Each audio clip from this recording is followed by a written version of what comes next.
Hello dear students, as usual I am Navneel God from Tagore School Parbatsar, and in this today's video we are going to study our science book of 7th class।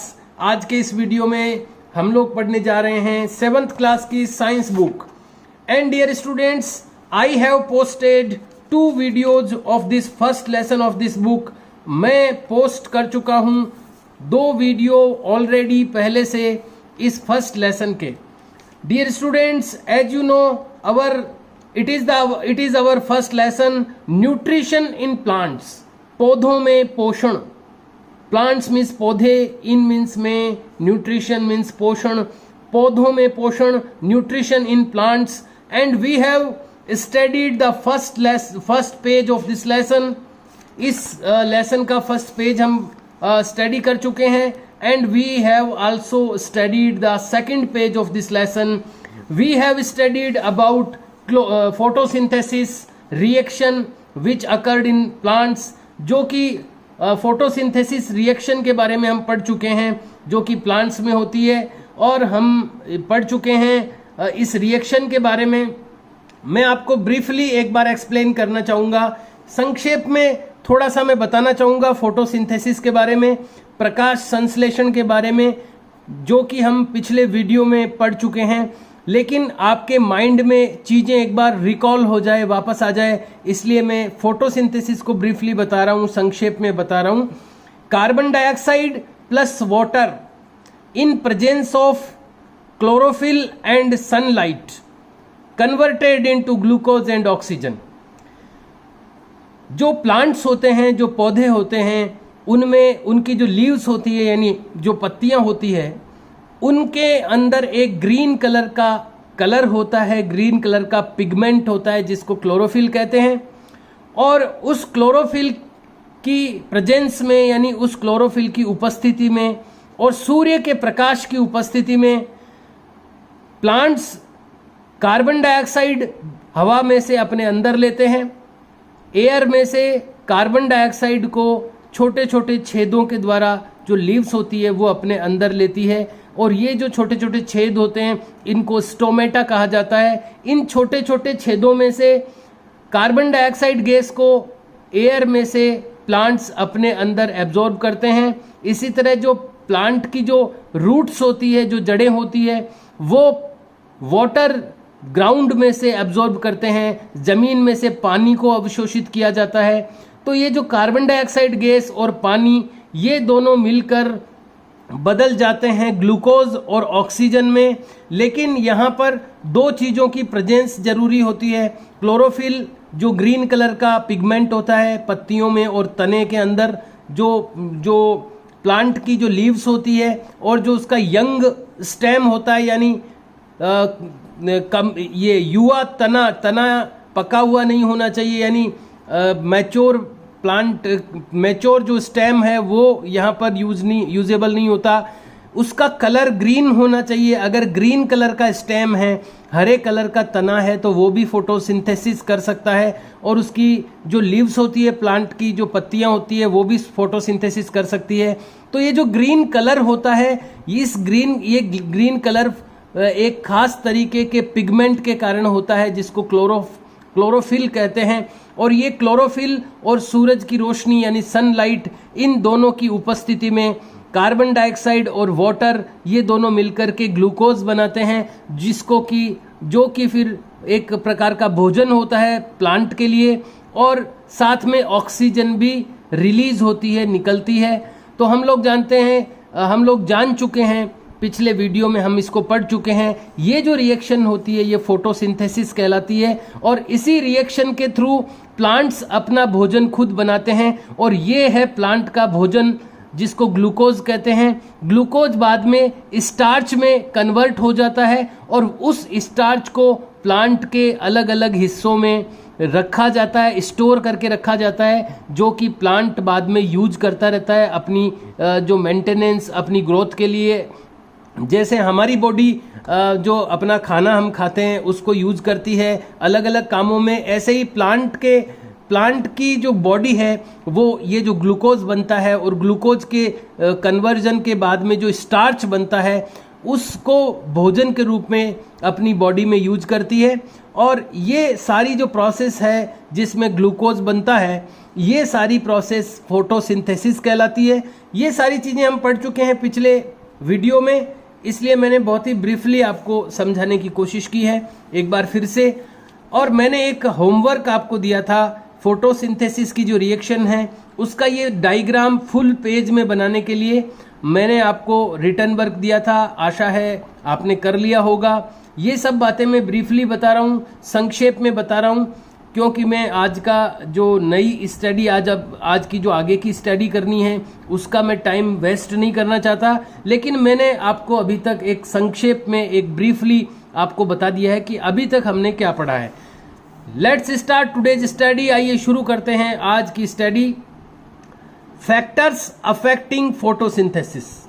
Factors का मतलब होता है कारक, यानी वो कौन से कारण हैं। अफेक्टिंग यानी जो प्रभावित करते हैं फोटोसिंथेसिस को। अब फोटोसिंथेसिस क्या होता है ये तो मैं बता ही चुका हूं आपको। फोटोसिंथेसिस वो रिएक्शन है, वो क्रिया है जिसके थ्रू जो प्लांट होते हैं वो अपना फूड प्रिपेयर करते हैं, भोजन बनाते हैं। तो ये जो फोटोसिंथेसिस की जो प्रोसेस है, जो क्रिया है, इसको कौन से ऐसे फैक्टर्स हैं, कौन से ऐसे कारक हैं जो अफेक्ट करते हैं, जो प्रभावित करते हैं। यानी फोटोसिंथेसिस की जो प्रोसेस है वो किन किन चीजों से अफेक्ट होती है, प्रभावित होती है। Let's know about them. आइए उनके बारे में जानते हैं। दीज आर, ये हैं, वो कौन कौन से फैक्टर हैं। There are 4 factors given here. यहाँ पर 4 फैक्टर ये दिए हुए हैं यहाँ पर, जो कि फोटोसिंथेसिस को अफेक्ट करते हैं, प्रभावित करते हैं। The first factor is light intensity. Light यानी प्रकाश, इंटेंसिटी का मतलब होता है तीव्रता, प्रकाश की तीव्रता। प्रकाश कितना तेज है, यानी लाइट कितनी तेज है, उसकी जो इंटेंसिटी है यानी तीव्रता है, वो भी फोटोसिंथेसिस को अफेक्ट करती है, यानी प्रभावित करती है। कैसे करती है, let's know about that. As the light intensity is increased, जैसे जैसे लाइट की इंटेंसिटी यानी तीव्रता इज इंक्रीज्ड, बढ़ती है, जैसे जैसे लाइट की जो इंटेंसिटी है यानी तीव्रता है वो इंक्रीज होती है, बढ़ती है। द रेट ऑफ फोटोसिंथेसिस, तो फोटोसिंथेसिस की जो रेट है, रेट यानी उसकी जो उसकी दर है, फोटोसिंथेसिस की स्पीड है, इंक्रीजेज, वो भी बढ़ती है। और कैसे बढ़ती है, अबाउट लाइनरली, यानी लाइन की तरह बढ़ती है। यानी अगर लाइट की इंटेंसिटी बढ़ती है, अगर प्रकाश की तीव्रता बढ़ती है, यानी प्रकाश तेज होता जाता है, तो फोटोसिंथेसिस की रेट मतलब उसकी स्पीड, वो भी इंक्रीज होती जाएगी। और ये लाइनरली होता है, यानी एक लाइन की तरह ये बढ़ती जाती है, यानी लगातार बढ़ती जाती है। तो हम लोगों ने जाना है कि लाइट इंटेंसिटी का कैसा इफेक्ट होता है, यानी प्रकाश की तीव्रता का प्रभाव कैसा होता है फोटोसिंथेसिस पर। तो जैसे जैसे लाइट की इंटेंसिटी इंक्रीज होती है, जैसे जैसे प्रकाश की तीव्रता बढ़ती है, वैसे वैसे फोटोसिंथेसिस की रेट भी यानी उसकी स्पीड भी बढ़ती जाती है। At higher light intensity, higher यानी उच्च लाइट इंटेंसिटी, उच्च प्रकाश की तीव्रता पर, यानी बहुत ज्यादा अगर प्रकाश की तीव्रता हो गई, द रेट ऑफ फोटोसिंथेसिस, तो जो फोटोसिंथेसिस की रेट है यानी फोटोसिंथेसिस की स्पीड है, बिकम्स लिमिटिंग, तो वो फिर सीमित हो जाती है। लिमिटिंग यानी सीमित हो जाती है, यानी एक सीमा तक फोटोसिंथेसिस की रेट बढ़ती जाती है लाइट की इंटेंसिटी के साथ साथ। लेकिन जब बहुत हायर हो जाती है लाइट की इंटेंसिटी, तो उस समय फिर ये जो फोटोसिंथेसिस की रेट है वो लिमिटिंग हो जाती है उसकी, यानी सीमित हो जाती है, फिर और ज़्यादा वो नहीं बढ़ती है। तो फर्स्ट जो फैक्टर है जो फोटोसिंथेसिस को इफेक्ट करता है वो है लाइट इंटेंसिटी, यानी प्रकाश की तीव्रता। The second factor is nature of light, यानी प्रकाश की प्रकृति, कि कैसा प्रकाश की भी नेचर होती है, प्रकृति होती है। प्रकाश एक प्रकार का नहीं होता, कई प्रकार का होता है, कई रंगों का प्रकाश हो सकता है। तो यहां पर इस पॉइंट में हम पढ़ेंगे कि किस तरह का प्रकाश फोटोसिंथेसिस पर कैसा इफेक्ट डालता है। तो दूसरा जो फैक्टर है वो है नेचर ऑफ लाइट, यानी प्रकाश की प्रकृति। The blue and red regions, blue यानी नीला एंड रेड यानी लाल, रीजन्स यानी क्षेत्र, ऑफ द विजिबल लाइट, दृश्य प्रकाश के, यानी विजिबल का मतलब होता है जो दिखता है, जो चीज दिखती है उसको विजिबल कहते हैं। जो विजिबल लाइट होती है, जो दिखने वाली लाइट होती है, उसके जो लाल और ब्लू यानी नीला जो क्षेत्र होता है उसका, प्रकाश में 7 रंग होते हैं, उसमें से जो ब्लू और रेड कलर का जो रीजन होता है, ये 2 कलर के जो रीजन यानी क्षेत्र होते हैं विजिबल लाइट के, आर मोस्ट इफेक्टिव, ये ज्यादा प्रभावी होते हैं फॉर फोटोसिंथेसिस, फोटोसिंथेसिस के लिए। यानी लाल कलर का लाइट, लाल कलर की लाइट या ब्लू कलर की लाइट अगर गिरती है फोटोसिंथेसिस में, अगर लाल और ब्लू कलर की लाइट गिरती है तो वो इफेक्ट करती है, यानी फोटोसिंथेसिस को तेज करती है। If the light of some other colours, यदि दूसरे कलर की light is made to fall on the plants, अगर उसको प्लांट्स पर गिराया जाता है, देन तो the rate of photosynthesis decreases, तो जो फोटोसिंथेसिस की जो रेट है, जो स्पीड है, डिक्रीजेज यानी घट जाती है। यानी यहां पर ये समझ में आता है कि अगर ब्लू और रेड कलर की लाइट अगर उस फोटोसिंथेसिस वाली जगह पे गिरती है तो स्पीड बढ़ जाती है फोटोसिंथेसिस की, लेकिन अगर कोई दूसरे कलर की लाइट गिराई जाएगी तो स्पीड बढ़ेगी नहीं, इंक्रीज नहीं होगी, डिक्रीज हो जाएगी यानी घट जाएगी। It is the second point which effects the photosynthesis. Now the third factor is, तीसरा जो फैक्टर है वो है कार्बन डाइऑक्साइड एंड वाटर। हम जानते हैं कि फोटोसिंथेसिस जो होता है उसमें कार्बन डाइऑक्साइड और वाटर, ये 2 ही चीजें होती है जो कि मटेरियल होता है फोटोसिंथेसिस के लिए, रॉ मटेरियल जिसको कह सकते हैं, कच्चा माल। तो ये 2 चीजें कार्बन डाइऑक्साइड और वाटर, ये कच्चा माल है फोटोसिंथेसिस के लिए, प्रकाश संश्लेषण के लिए, तो ये भी इफेक्ट डालती है फोटोसिंथेसिस पर।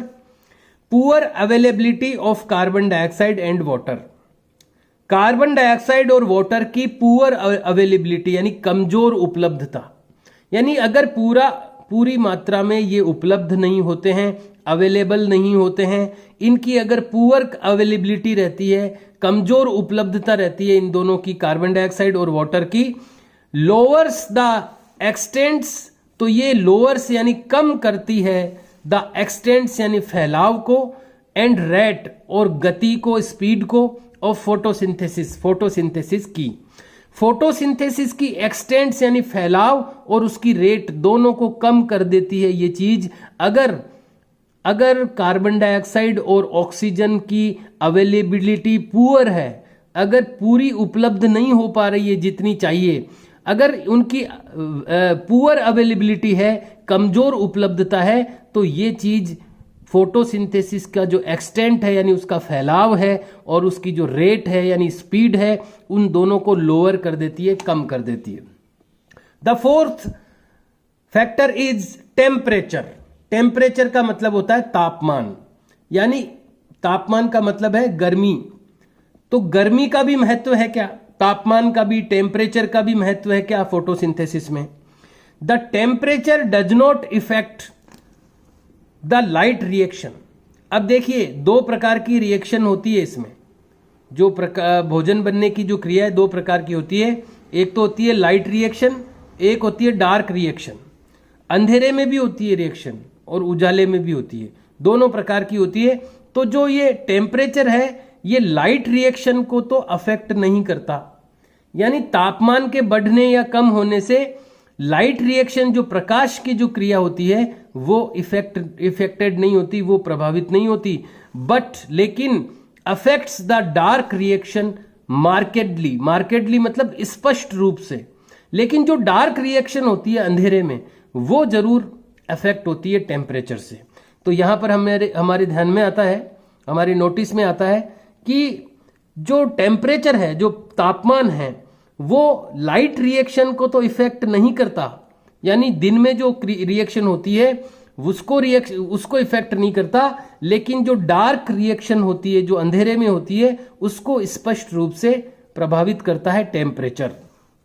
The effect of temperature on photosynthesis, ये जो टेम्परेचर का इफेक्ट है फोटोसिंथेसिस पर, यानी प्रकाश संश्लेषण पर जो तापमान का या टेम्परेचर का जो इफेक्ट है, जो प्रभाव है, वेरीज यानी इसमें अंतर होता है फ्रॉम प्लांट टू प्लांट, एक पौधे से दूसरे पौधे में, यानी अलग अलग पौधों में टेम्परेचर का जो इफेक्ट है वो अलग अलग होता है, पौधे के ऊपर डिपेंड करता है। तो प्लांट टू प्लांट यानी पौधे से पौधे तक ये वेरी करता है, यानी भिन्न भिन्न होता है जो ये टेम्परेचर का इफेक्ट होता है।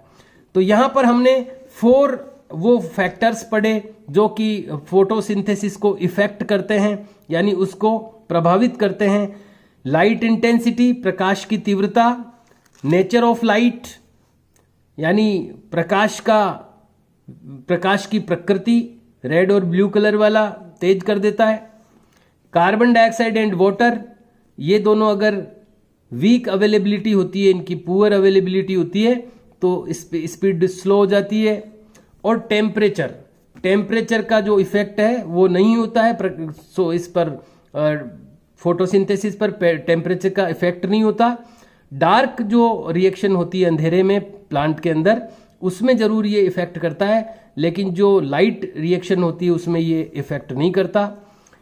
यहां तक हमने पढ़ा। इसके साथ साथ कुछ चीजें और है जो कि फोटोसिंथेसिस को अफेक्ट करती है, प्रभावित करती है। तो यहां पर लिखा है नीचे, इन एडिशन, साथ में, टू दीज फैक्टर, इन फैक्टर्स के साथ में, द इंटरनल फैक्टर्स यानी अंदर के कारक, पौधे के अंदर के कारक, such as of the leaf, जैसे कि सच एज यानी जैसे कि एज ऑफ द लीफ की एज यानी पत्ती की उम्र, क्लोरोफिल लेवल यानी उसमें क्लोरोफिल का लेवल क्या है, कितनी मात्रा में क्लोरोफिल है हरे कलर वाला, उस पर भी डिपेंड करता है। इन लीफ, पत्ती में। इंटरनल स्ट्रक्चर ऑफ लीफ, पत्ती के अंदर की संरचना कैसी है, इंटरनल स्ट्रक्चर कैसा है उसका, एटसेट्रा आदि आल्सो अफेक्ट फोटोसिंथेसिस, ये भी फोटोसिंथेसिस को प्रभावित करते हैं कि उसके पत्ती की उम्र क्या है, कितनी पुरानी है पत्ती, क्लोरोफिल का लेवल क्या है उस लीफ में, लीफ की इंटरनल स्ट्रक्चर कैसी है, ये सब बातें भी फोटोसिंथेसिस को अफेक्ट करती है, प्रभावित करती है। So students, we have studied about the factors which affects the photosynthesis.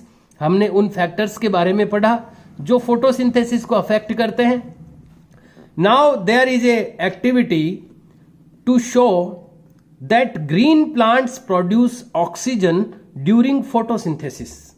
अब एक एक्टिविटी है, यहां पर एक प्रयोग है जो कि ये शो करता है, जो कि ये प्रदर्शित करेगा कि ग्रीन प्लांट्स जो होते हैं, जो हरे पौधे होते हैं, प्रोड्यूस यानी उत्पादन करते हैं या निकालते हैं ऑक्सीजन। हरे पौधे ऑक्सीजन निकालते हैं ड्यूरिंग फोटोसिंथेसिस, फोटोसिंथेसिस के दौरान। फोटोसिंथेसिस की जब जो रिएक्शन होती है प्लांट में, भोजन बनने की जो क्रिया होती है जिसको फोटोसिंथेसिस कहते हैं, अभी जब जिसके बारे में हम पढ़ते आए हैं, वो फोटोसिंथेसिस जब होती है तो हम लोगों ने ये पढ़ा है कि उसमें क्या बनता है, उसमें ग्लूकोज और ऑक्सीजन बनती है। तो ऑक्सीजन निकलती है फोटोसिंथेसिस की रिएक्शन में, ये हम पढ़ तो चुके हैं, लेकिन यहां पर हम इसको प्रूव करेंगे मतलब सिद्ध करेंगे, इसको प्रयोग द्वारा सिद्ध करेंगे कि फोटोसिंथेसिस की जो रिएक्शन होती है उसमें ऑक्सीजन निकलती है। तो ये एक ऐसी एक्टिविटी है, ध्यान से आप पढ़ेंगे, समझेंगे, अंडरस्टैंड करेंगे तो आप समझ पाएंगे कि किस तरह से ये प्रूव होता है। एक्टिविटी फर्स्ट, ये एक्टिविटी है टू शो, दिखाने के लिए, दैट ग्रीन प्लांट्स की हरे पौधे प्रोड्यूस यानी उत्पादित करते हैं या निकालते हैं ऑक्सीजन ड्यूरिंग फोटोसिंथेसिस, फोटोसिंथेसिस के दौरान। इस बात को प्रूव करने के लिए ये एक्टिविटी है। इसमें मटेरियल जो चाहिए, जो पदार्थ चाहिए अपने को, सामान चाहिए, मटेरियल्स रिक्वायर्ड, आवश्यक सामान, आवश्यक सामग्री क्या चाहिए इस प्रयोग के लिए? बीकर चाहिए, कांच का बीकर, ये ऐसा बीकर होता है कांच का, इसको बीकर कहते हैं। वाटर प्लांट कटिंग्स, पानी में पाए जाने वाले किसी प्लांट के टुकड़े। वाटर प्लांट यानी जो वाटर में पाए जाते हैं, ऐसे कुछ प्लांट होते हैं जो पानी में ही उगते हैं। तो वाटर प्लांट, कोई भी वाटर प्लांट है उसकी कटिंग्स यानी उसकी टहनियां काटी हुई।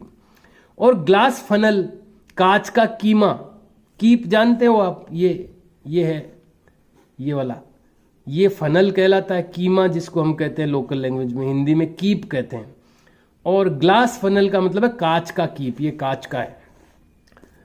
और बॉइलिंग ट्यूब यानी हिंदी में इसको परख नली कहते हैं, इसमें कोई भी चीज को डाल के अपन उबाल सकते हैं, ये बॉइलिंग ट्यूब है। ये जो है ना उल्टी, यहां पर उल्टी रखी हुई है, ये रिवर्स पोजीशन में, बॉइलिंग ट्यूब। तो ये सामान चाहिए अपने को इस एक्टिविटी के लिए, मटेरियल्स चाहिए ये। अब इसका प्रोसीजर यानी इसकी क्रियाविधि, कैसे होगा ये प्रयोग, क्या किया हमने इसमें? Fill a beaker to about 3/4 with pond water. एक बीकर जो है, वो जो बीकर मतलब एक, आप मान लो कांच का बर्तन है। फिल ए बीकर, एक बीकर को फिल कीजिए, भरिए, टू अबाउट 3/4 का मतलब 3/4, यानी अगर उसमें चार भागों में उसको बांटे तो उसमें से 3 भाग भर दो, यानी पौन भर दो उसको। 3/4 का मतलब हो गया 4 में से 3 भाग। तो 3/4 उसको भर दो विद पॉन्ड वाटर, तालाब के पानी से। उसको कोई भी पानी से आप उसको भर दो, 3/4 भर दो। फिर क्या करना? Second step, place a few cuttings of water plant. Place यानी रखो, ए फ्यू कटिंग्स, कुछ टुकड़े, ऑफ वाटर प्लांट, पानी के अंदर पाए जाने वाले किसी प्लांट की कुछ कटिंग्स उसमें रखो। इन इट, इसके अंदर। एंड कवर देम, और उनको ढक दो, विद ए ग्लास फनल, कांच के फनल से। देखो आप पिक्चर में, ये हमने ये कटिंग्स रख दी इसके अंदर वाटर प्लांट की, और इन वाटर प्लांट की कटिंग्स को हमने ग्लास फनल से ढक दिया, उल्टा रख दिया ग्लास फनल इसके ऊपर। फिल ए बॉइलिंग ट्यूब, अब क्या किया? Fill a boiling tube, boiling tube यानी परख नली, मैंने आपको बताया था, ये बॉइलिंग ट्यूब है। ये ऐसी एक बॉइलिंग ट्यूब को भर लो विद वाटर, पानी से। बॉइलिंग ट्यूब को पानी से भर लिया अलग से। Cover its mouth with your thumb, और भर के इसको अपने अंगूठे से बंद कर लो ऊपर से। एंड प्लेस इट, और इसको रख दो over the stem of the funnel.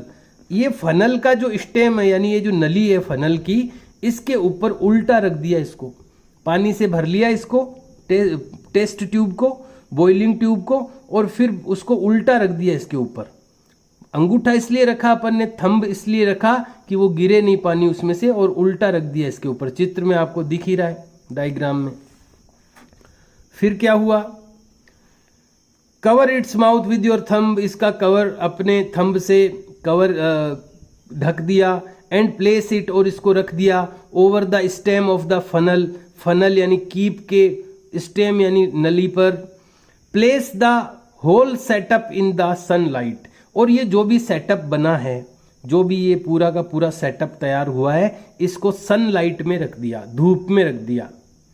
अब देखो इसमें क्या होगा, अब आप सोचिए इसमें होगा क्या। ये अंदर क्या है इसके, इस कीप के अंदर क्या है? वाटर प्लांट के टुकड़े हैं, वो वाटर में ही रहता है। ये जो वाटर प्लांट है वो वैसे भी वाटर में ही रहता है। तो ये क्या होगा, जब अपन इसको धूप में रखेंगे इस पूरे सेटअप को, तो जैसे ही धूप लगेगी इसके ऊपर, तो यहाँ पर फोटोसिंथेसिस की जो प्रोसेस है वो शुरू हो जाएगी। क्योंकि ये हरा प्लांट है और सन क्या चाहिए इनको, पानी में रहने वाले पौधे तो अंदर से ही कार्बन डाइऑक्साइड ले लेते हैं, वाटर के अंदर से ही, तो वो अंदर से ही ले लेगा कार्बन डाइऑक्साइड, तो अंदर जो प्लांट है, और इसमें वाटर इसको मिल ही रहा है, और सनलाइट में अपन ने इसको रख ही दिया। तो इतनी चीजें चाहिए फोटोसिंथेसिस के लिए, तो इसमें फोटोसिंथेसिस शुरू हो जाएगी इसको प्रकाश में रखते ही, सनलाइट में रखते ही। और जैसे ही इसमें फोटोसिंथेसिस शुरू होगी तो धीरे धीरे ऑक्सीजन बनना शुरू हो जाएगी इसमें फोटोसिंथेसिस के कारण, और उसके बुलबुले निकलना शुरू हो जाएंगे। देखिए यहाँ बबल्स दिख रहे होंगे आपको, ये बबल्स जो हैं ये ऐसे बबल्स निकलना शुरू हो जाएंगे थोड़ी देर बाद। अब ये बबल्स जो हैं वो किस गैस के हैं इसकी भी टेस्टिंग करेंगे अपन अभी इसमें आगे। लेकिन ये बबल्स निकलना शुरू हो जाएंगे। यहां पर फिर से हम पढ़ेंगे आगे क्या होगा। Place the whole setup in the sunlight, इस पूरे सेटअप को हमने सनलाइट में रख दिया। नेक्स्ट क्या है, आफ्टर सम टाइम, कुछ समय बाद, बबल्स ऑफ ए गैस, एक गैस के बबल्स यानी एक गैस के बुलबुले, starting from the levels are found moving into the test tube. Starting शुरू हो गए, शुरू हो जाते हैं फ्रॉम द लेवल्स यानी पेंदे से। इसका जो नीचे का हिस्सा है लेवल है, इसका जो लेवल है नीचे का यानी पेंदा जो है वहां से एक गैस के बुलबुले स्टार्ट हो जाएंगे।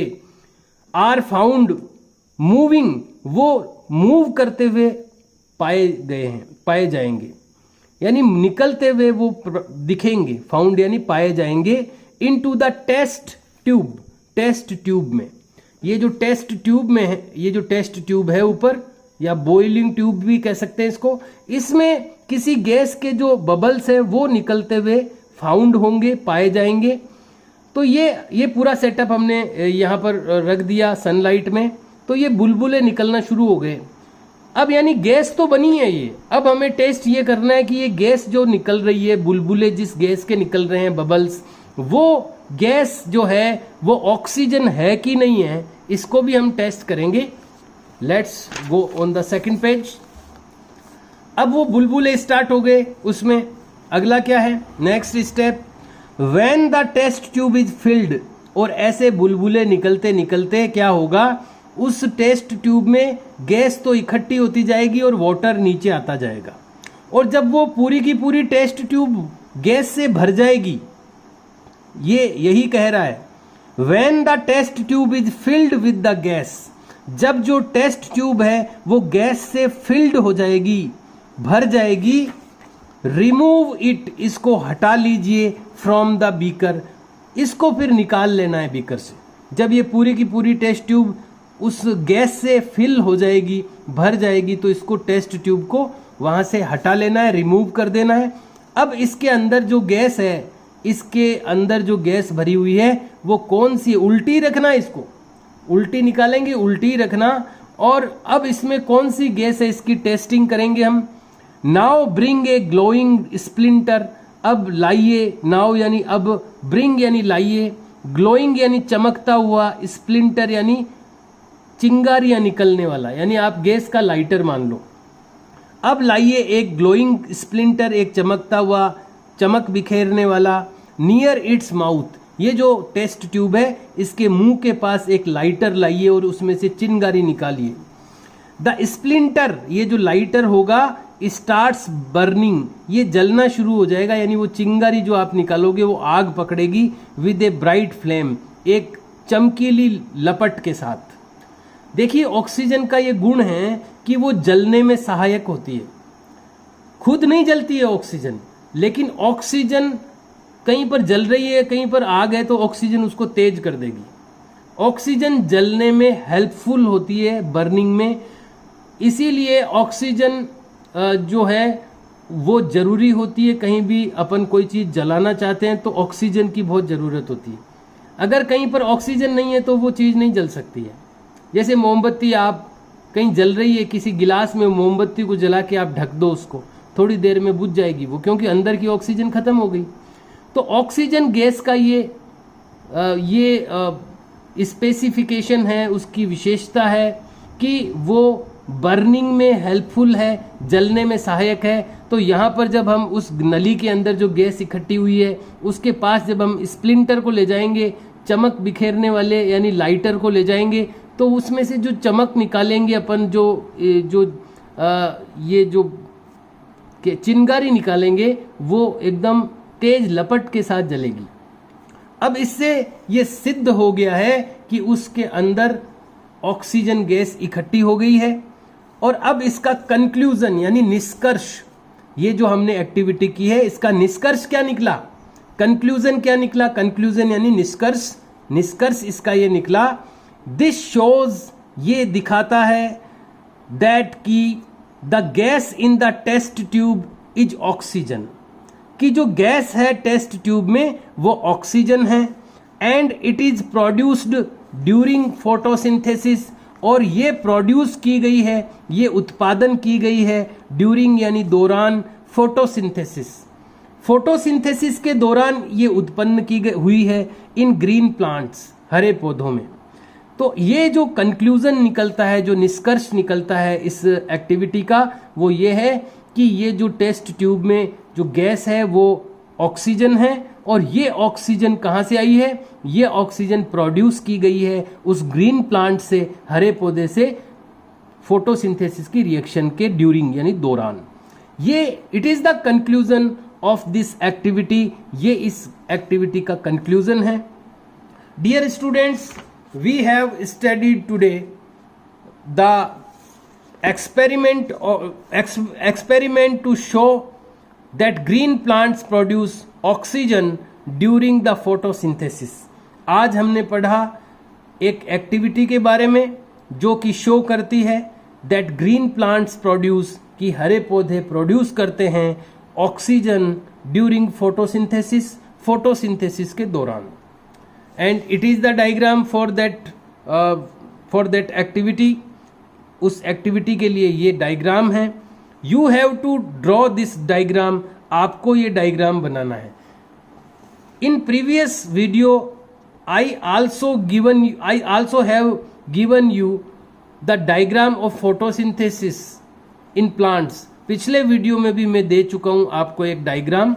And in this video, in today's session, आज के इस सेशन में भी I am giving you for drawing एक डायग्राम।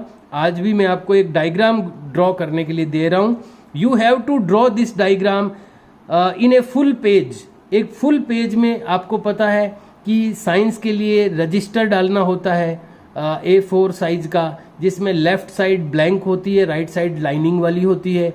तो लेफ्ट साइड में, फर्स्ट पेज पर लेफ्ट साइड में आपको ये डायग्राम बनाना था फुल पेज में, और नीचे इसका जो हेडिंग है वो भी इसमें लिखना था, और यहाँ पर भी आपको ये फुल पेज में बनाना है, और इसका जो टॉपिक है वो भी इसके अंडर में लिखना है। Figure 1.2 production of oxygen during photosynthesis.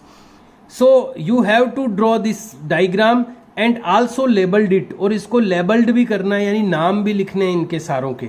और रूलर का यूज करें, पेन, इसका स्केल का यूज करें लाइनिंग खींचने के लिए, और भी कुछ चीज़ों का यूज कर सकते हैं आप। बहुत ही सुंदर और एक्यूरेट आपको ये ड्राइंग बनानी है, और सारे जो नेम्स हैं जो भी मेंशन किए गए हैं, सारे नेम्स आपको मेंशन करने हैं, यानी लेबल्ड बनाना है, इस डायग्राम को नामांकित बनाना है। And also right the topic of this activity. इस एक्टिविटी का जो टॉपिक है, ये जो डायग्राम जिससे रिलेटेड है, वो टॉपिक भी आपको इसके अंडर में लिखना है। So it is today's homework for you. ये आज का होमवर्क है आपके लिए। We have studied up to here today. आज हमने यहाँ तक पढ़ा है। We will start from activity 2 in next video. अगले वीडियो में हम एक्टिविटी 2 पढ़ेंगे, और इसमें हम पढ़ेंगे कि इसमें भी हम एक चीज को प्रूव करेंगे अगली वाली एक्टिविटी में, और वो इस चीज को हम प्रूव करेंगे कि फोटोसिंथेसिस के लिए सनलाइट जरूरी है। दो चीजें यहां पर प्रूव होगी अगली एक्टिविटी में। एक तो फोटोसिंथेसिस के लिए सनलाइट जरूरी है, दूसरा जब फोटोसिंथेसिस होता है तो ग्लूकोज या स्टार्च बनता है। ये दो बातें हम प्रूव करेंगे एक्टिविटी के थ्रू, एक एक्सपेरिमेंट के थ्रू। जैसे आज हमने प्रूव किया कि फोटोसिंथेसिस में से ऑक्सीजन निकलती है, ऑक्सीजन रिलीज होती है। इस बात को हमने प्रूव किया आज की एक्टिविटी में, और अगली एक्टिविटी में हम प्रूव करेंगे ये दो बातें जो मैंने आपको बताई है। सो टिल दैट, तब तक डू योर वर्क कंप्लीट, अपना वर्क कंप्लीट करें in a better handwriting and with a neat and clean diagram, एक साफ सुथरे डायग्राम के साथ। We will meet in the next video. हम लोग मिलेंगे अगले वीडियो में। See you and bye.